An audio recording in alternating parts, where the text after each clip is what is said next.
So hello everyone, welcome back to the channel travel with Royals. और अभी हम हैं मॉडर्न स्कूल में। अभी हम आए हैं कैप्टन सर से मिलने के लिए। कैप्टन अरविंद विश्वनाथन सर जो ओनर हैं इस स्कूल के, और इतना बड़ा एम्पायर मैनेज कर रहे हैं। मेरे पीछे आपको दिख रहा होगा दूर तक ये सिर्फ एक ब्रांच है इस स्कूल की। और इसमें पूरा प्लेग्राउंड, सारी बसेस खड़ी हैं, ये पूरा गार्डनिंग एरिया, बहुत अच्छा इंफ्रास्ट्रक्चर और बहुत बड़ा इंफ्रास्ट्रक्चर है। तो अभी हम जा रहे हैं उनसे मिलने के लिए और उनसे बातचीत करने के लिए, उनसे पूछने के लिए। और बड़े लंबे समय बाद हम उनसे मिलने जा रहे हैं। इनके अपने मेडिकल कॉलेज है, इंस्टीट्यूट है, इंजीनियरिंग कॉलेज है, बहुत कुछ बहुत बड़े पैमाने पे कर रहे हैं। तो आपकी मुलाकात कराते हैं इनके साथ और कंटिन्यू करते हैं इसको।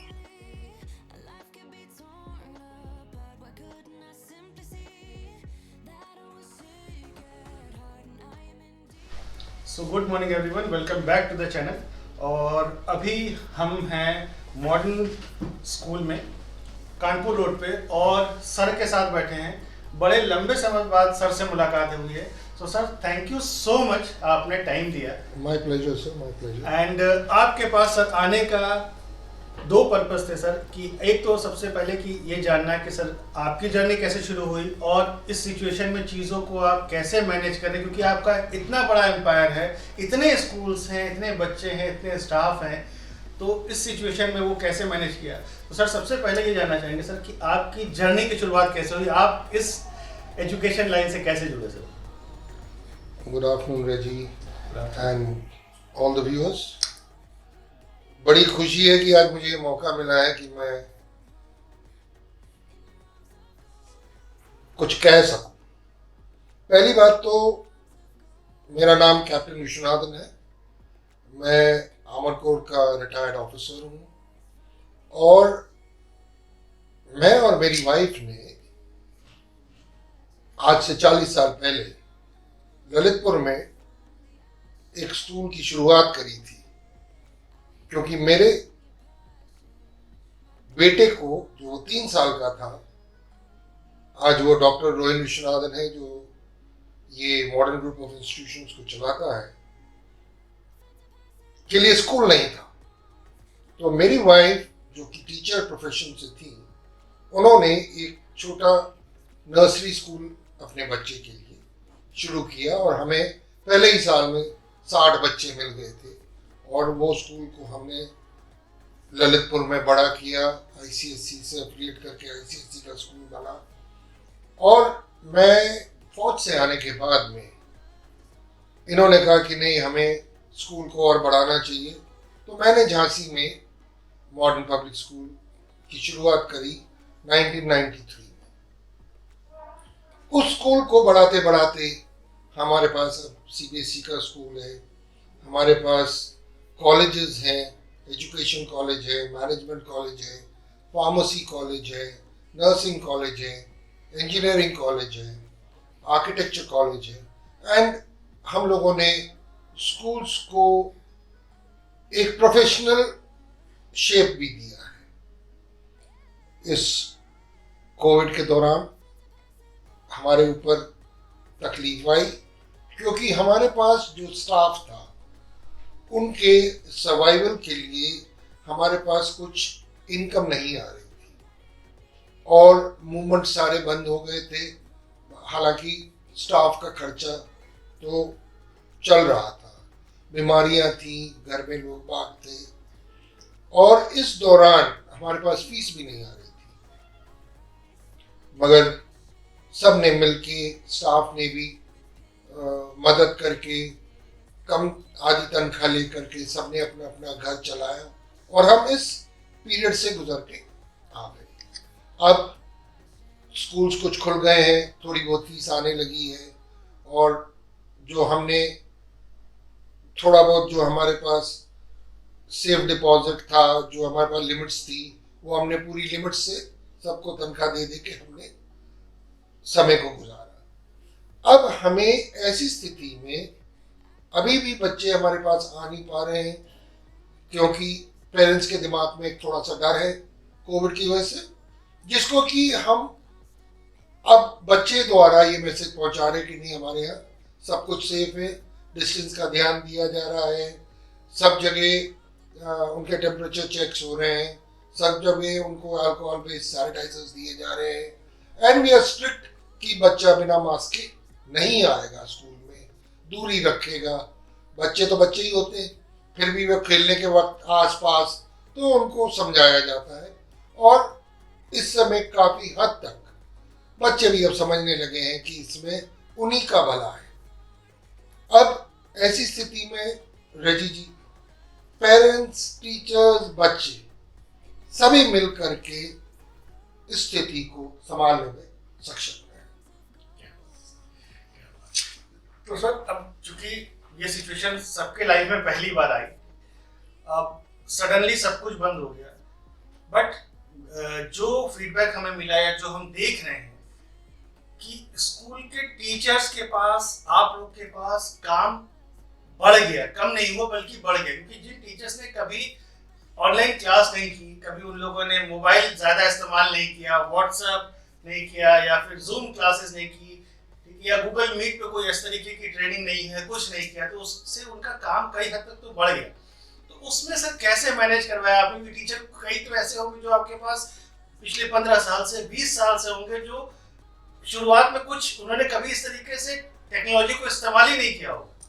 रजी जी, इसमें फायदा ये रहा कि बहुत समय मिला जी। शुरू के 1 आध महीने सबको दिक्कत थी, कोई वो मीट में दिक्कत आ रही थी, ऐप में दिक्कत आ रही थी, फिर धीरे धीरे 1-2 महीने के अंदर सब चीजें लाइन पे आ गई। बच्चे भी समझने लगे, बच्चों को भी लैपटॉप चलाना आ गया, वो लोग मोबाइल पे भी अपनी क्लासेस कर लेती थी, और सबके पास टेक्स्ट बुक थे, इसलिए वो घर पे भी उनको टेक्स्ट बुक से सपोर्ट मिल जाता था। और आज ये हालत हो गई है कि वो लोग ऑनलाइन के लिए तकरीबन बहुत कंफर्टेबल हैं, और ऐसा हो सकता है कि हम छोटी क्लासेस के एग्जाम्स भी ऑनलाइन कराएं, और इसकी मेरे को लगता है कि बहुत अच्छे तरीके से एग्जाम्स होंगे, और उनके रिजल्ट्स भी हम ऑनलाइन ही दे पाएंगे, और उनकी गलतियां भी हम ऑनलाइन उनको समझा पाएंगे कि उनके एग्जाम में क्या कमियां रही। क्योंकि बच्चों का स्कूल में आने और नहीं आने में कुछ कमियां तो हैं। स्कूल में बच्चा जब आता है तो वो रूबरू चीज देखता है, और ऑनलाइन वो स्क्रीन पे देखता है, तो उसका एक इफेक्ट अलग रहता है। बट एक स्थिति थी जिससे हम उभर के अब अच्छी स्थिति में आते हैं। तो अब चीज़ें चूंकि नॉर्मल हो रही हैं, स्कूल खुलने शुरू हो रहे हैं, क्योंकि मैंने स्कूल में आपके इंटर किया, मैं देखा गेट पे भी पूरा प्रॉपर चेकिंग हो रहा है, टेम्परेचर चेक हो रहा है, सैनिटाइजर दे रहे हैं, उसके बाद रिसेप्शन पे आ रहा है, वहाँ पे भी वो चेक कर रहे हैं, डबल क्रॉस चेक हो रहा है, सारे लोग मास्क लगाए हुए, तो बहुत अच्छे तरीके से आप सारी चीज़ों गाइडलाइन को फॉलो कर रहे हैं। तो बस यही कोशिश ये है कि सर जल्दी से चीज़ें खुले, ताकि, क्योंकि ये स्कूल इतना भरा रहता था और इतना सन्नाटा है इस समय स्कूल में, क्योंकि लिमिटेड क्लासेस चल रही है, लिमिटेड बच्चे आ रहे हैं, तो ये चीज़ें जल्दी से नॉर्मल हो, तो ये तो सबसे इम्पोर्टेंट है सर। बट एक चीज़ आपसे और पूछना चाहेंगे सर, कि आपसे बोलना चाहेंगे, आपका मैसेज सर हमारे व्यूअर के लिए, पेरेंट्स के लिए, टीचर्स के लिए, स्टूडेंट्स के लिए, या जो भी लोग इस वीडियो को देखते हैं, उनके लिए क्या मैसेज है सर?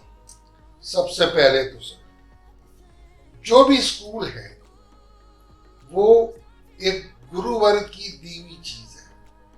हमारा मकसद यहाँ किसी से कुछ लेना नहीं है, बच्चों को देना है, बच्चे कुछ बन जाए उसकी खुशी का आनंद लेना है। तो इसीलिए मेरी गुजारिश है पेरेंट्स से, सरकार से, कि हमने जो मेहनत करी है, जो बच्चों को देने के लिए जो हमारी तमन्ना है, उसमें वो हमारी मदद करें।